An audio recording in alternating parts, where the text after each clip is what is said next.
Hello and welcome to News Now on TV360. I am Thelma Okoro. Today marks a historic moment in Nigeria.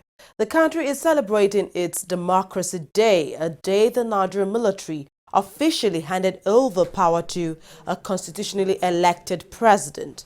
To commemorate today, Nigeria's acting president Yemi Osinbajo is asking Nigerians to be patient with the current administration. The Buhari-led government came into power exactly 2 years today. In a speech read live on TV, the acting president highlighted the administration's achievements in the areas of security, economy, and infrastructure. Our administration outlined 3 specific areas for our immediate intervention on assumption of office. These are security, corruption, and the economy. In the northeast of our country, the terrorist group Boko Haram openly challenged the sovereignty and continued existence of the Nigerian state, killing, maiming, and abducting, causing the displacement of the largest number of our citizens in recent history. Beyond the northeast, they extended their mindless killings as far away as Abuja, Kano, and Kaduna. But with new leadership and renewed confidence, our gallant military immediately began to put Boko Haram on the back foot. We have restored broken down relations with our neighbors, Chad, Cameroon, and Niger, allies without whom the war against terror would have been extremely difficult to win. We have reorganized and equipped our armed forces and inspired them to heroic feats. We have also revitalized the regional multinational joint task force by providing the required funding and leadership. The positive results are clear for all to see. In the last 2 years, close to 1 million displaced persons have returned home. 106 of our daughters from Chibok have regained their freedom after more than 2 years in captivity, in addition to the thousands of other captives who have since tasted freedom. In the fight against corruption, we have focused on bringing persons accused of corruption to justice. We believe that the looting of public resources that took place in the past few years has to be accounted for. Funds appropriated to build roads, railway lines, and power plants, and to equip the military that have been stolen or diverted into private pockets must be retrieved and the culprits brought to justice. Many have said that the process is slow, and that is true. Corruption has fought back with tremendous resources, and our system of administration of justice has sometimes been slow. But the good news for justice is that our law does not recognize a time bar for the prosecution of corruption and other crimes, and we will not relent in our efforts to apprehend and bring corruption suspects to justice. Admittedly, the economy has proven to be the biggest challenge of all. But let me first express just how concerned we have been since this administration took office about the impact of the economic recession on our citizens. We've taken very seriously our promise to save and invest for the future, even against the backdrop of our revenue challenges, and we have in the last 2 years added $500 million to our sovereign wealth fund and $87 million to the excess crude account. This is the very opposite of the situation before now, when rising oil prices failed to translate to rising levels of savings and investment. Meanwhile, not everyone is pleased with the current administration. As expected, the Ahmed McCarthy faction of the opposition People's Democratic Party has said there is nothing to celebrate on May 29 because the governing All Progressives Congress has failed Nigeria. The faction, in a statement by its spokesperson Dayo Adeyeye, said the APC has squandered its chances of governance after taking power from the PDP in 2015. Now, before losing the 2015 elections, PDP had ruled Nigeria for 16 years. The Nigeria Labour Congress has condemned reports of an imminent military rule in the country. A statement issued by the Congress quoted its president, Ayuba Waba, saying the Nigeria Labour Congress wishes to state in the strongest possible tone that it is categorically opposed to any further military adventurism in the body of politics of the nation. Waba's statement comes as Nigeria celebrates its Democracy Day on May 29, 2017. Another three-story building has collapsed in Lagos State, southwest Nigeria. The latest incident comes less than 2 weeks after 3 persons were confirmed dead after another three-story building collapsed in Isolo, Lagos State. The building, which is located at Dadi Alaja Street, Idumota, Lagos, was still under construction before the incident. It's still not clear the exact number of casualties in the latest tragedy to hit Lagos State. Violence disrupted the local government primary elections of the All Progressives Congress at the Teslim Balogun Stadium in Surulere, Lagos over the weekend. Trouble started after Tokunbo Afikuyomi, who is the chairman of the Electoral Committee, started announcing the names of the party candidates for the election. Aggrieved party members and their supporters not only interrupted Afikuyomi but resorted to violence. They smashed the ballot boxes, they broke chairs at the venue and also chased out delegates and electoral officials. Security operatives had to reinforce to prevent further breakdown of order in that venue.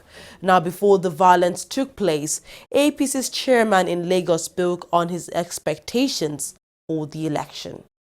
It's not only that, if you're a member of the House of Representatives, you perform well, we will return you.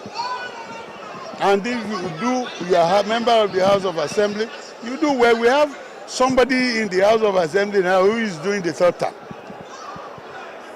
It's because of the contribution by his own local government, by his community, that they want him back. And what we are saying returning them is not that they are not going to vote for them. They are still going to vote for them. But once it's acclamation, nobody contested against them, then we have no choice than to return them. You will be here when election is going to be held. You understand this is formality. In some of the local government, you see election taking place. We understand where that they don't That agree. this thing is done just for a show. No, it's not for a show. We are very serious about it. We don't want to be insulted by saying this. Look, we don't need to call all this crowd to come here if you are not serious about what we are doing. We don't need to. Why are we wasting their time from morning till this time if you are not serious about it? I'm using this moment to appeal to our leader, Asiwaju Bola Ahmed Tinubu, that he should please come to our aid. He should come to our aid. He does not. I know it does not. He will not do anything that will disrespect the democracy. Jeopardize his effort. So you should please call our leaders for a meeting. Let them know. You should ask from our leaders who are their interests. Please. We are very, very angry. Not over our Asiwaju, because we know he's a true democratic man. Asiwaju can never impose. He will call the leaders and some of the people concerned that they should go for proper primary, which we are doing today. And all of a sudden we discovered that our assemblyman, Honorable Segun Olulade, single-handedly picked someone in which he has been clamoring for. He has been saying that he is going to pick it. More on our top stories. Deputy Senate President Ike Ekweremadu says the May 30th stay-at-home order declared by some rights group in the Southeast Zone should be optional. The indigenous people of Biafra and the movement for the actualization of the sovereign state of Biafra Masob had called on citizens of the Southeast region to stay at home on May 30th to observe the Biafra anniversary. The group is also planning to hold protests on that day, but police officials have warned the group from doing that. Acting President Yemi Osinbajo has warned Nigerians not to undermine the country's sovereignty owing to frustrations. Osinbajo, in his Democracy Day speech, said although everyone is entitled to have grievances, there was no justification for violence and discrimination. According to him, all Nigerians are equally important. He added that no individual or group of persons can be said to be superior to others in the country. His comments come as calls for separation of Nigeria into Biafra continue to intensify in the southeastern part of the country. A federal high court sitting in Ikoyi, Lagos, has ruled in favor of the Socioeconomic Rights and Accountability Project, SERAP, and Paradigm Leadership Support Initiative. Both groups sued the federal government in order to secure the release of reported audited from 1999 to 2015. Presided over by Justice Oluremi Oguntoyibo, the court has now cleared the way for SERAP and PLSI to advance their case against the Nigerian government. The motion on notice is set for Wednesday, June 28, 2017. Still on Nigeria's acting president, he has assured G7 leaders of Africa's increasing collaborations in security, trade, counterterrorism and democracy. Speaking on the sidelines of the just concluded summit in Italy, the acting president described the meeting as fruitful, stressing that Nigeria is looking to ensure that the promises made at the meeting are kept. He also held discussions with the world leaders on possible partnership in the areas of illegal migration, technology, agriculture, and sustainable energy. Abubakar Momo, a prominent Nigerian civil society leader and Director General of the Independent National Electoral Commission's Electoral Institute, has passed away. Momo, who is a professor and sat on the board of several non-governmental organizations, died early on Monday. Until his death, Abubakar was the Dean of the Faculty of Social Sciences at the Lagos State University, LASU.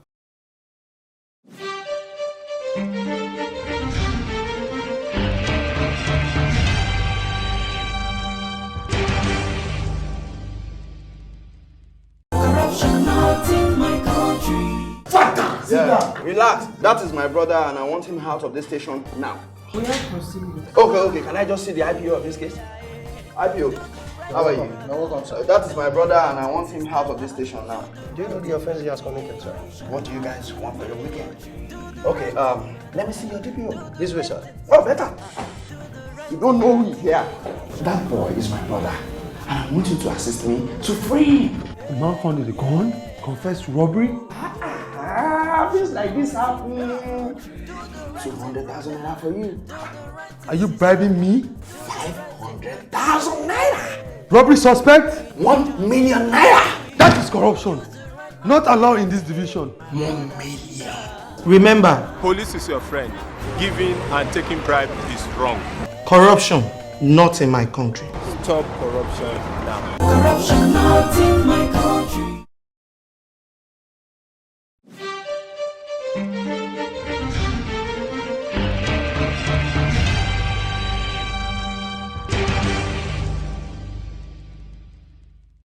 Welcome back to Business Stories. Now, the Nigerian government says the Empower Scheme has employed over 200,000 graduates across the country.